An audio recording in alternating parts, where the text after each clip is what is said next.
راح السباك قال لي انا صلحت لك الحنفية، يلا بقى عشان تصلحي لي الحنفية بتاعتي. العمود بتاعه كان عريض وطويل وكبير وجامد قوي، افشخ عمود شفته في حياتي بصراحة. العمود ده كان ضخم جدا جدا جدا، كان بارز من البنطلون بتاعه. السباك عايز يعمل معايا علاقة كاملة بالعمود بتاعه الكبير والعريض والطويل. العمر في حياتي ما شفت حجم زيه، الحجم بجد مهولة كبيرة جدا بصراحة. كنت مستمتعة جدا وانا شايفة العمود بتاعه هو واقف وبارز من البنطلون بتاعه. انا مريم، عندي 40 سنة، عايشة لوحدي، مفيش اي حد بيسأل عني ولا بسأل لحد، حتى اهلي متوفيين. بعد طلاقي عشت لوحدي. طبعا الوحدة صعبة وانتوا عارفين. المهم، في يوم من الايام الحنفية بتاعتي باظت، فطبعا كنت محتاجة سباك علشان يصلح لي الحنفية بتاعتي. المهم، عندنا واحد في المنطقة، يعني سألت واحدة صاحبتي قلت لها انا عايزة يعني سباك كويس ويصلح لي المشكلة اللي عندي، الحنفية بتاعتي بتنقط مية ومش مظبوطة، وهتدعك لي الشقة بتاعتي. فالمهم رشحت لي واحد اسمه عبده، السباك كان اسمه عبده.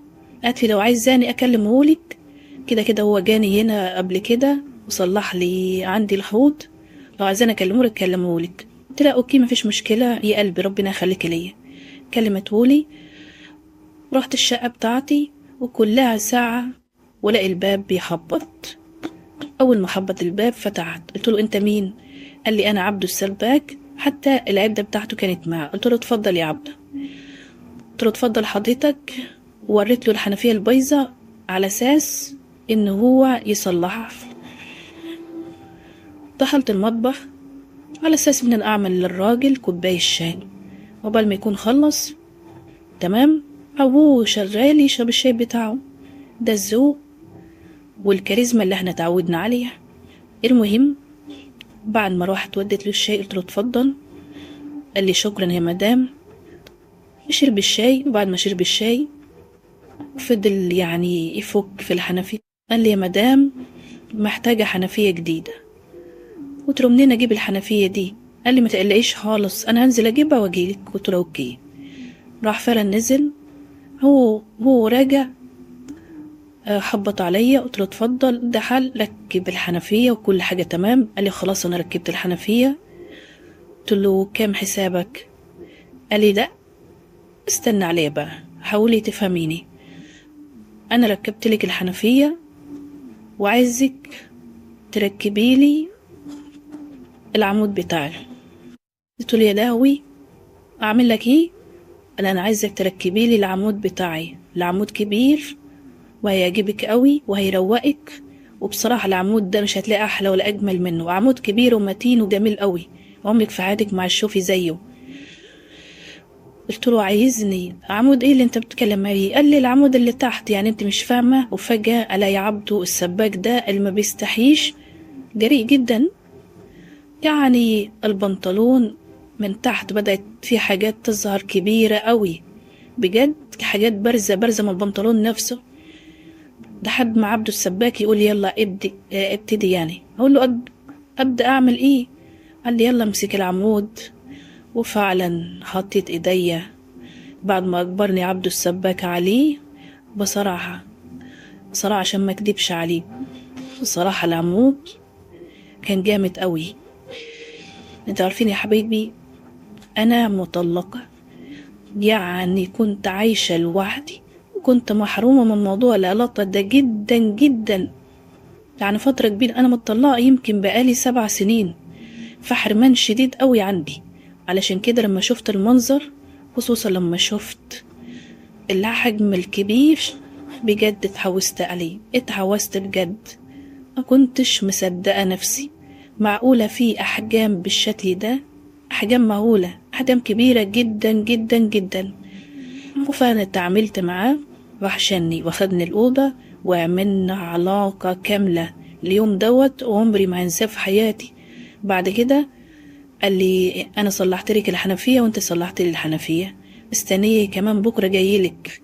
فعلا مشي ورجع لي تاني يوم، قال لي ما فيش أي حاجة عايزة تتصلح، بصراحة، لأنه كان حلو وجميل. بصراحة خلاني فعلا أتكيف واتظبط. قلت له فيه. قال لي فين؟ قلت له أنا اللي عايزة أتصلح يا أخويا، أنت عودتني عليه، ده كبير أوي مقدرش أستغنى عنه، ده أحلى عمود شفته في حياتي. معقولة أقدر أستغنى على العمود الكبير والعريض ده؟ مقدرش. قال لي تمام، البسيلي حاجة حلوة.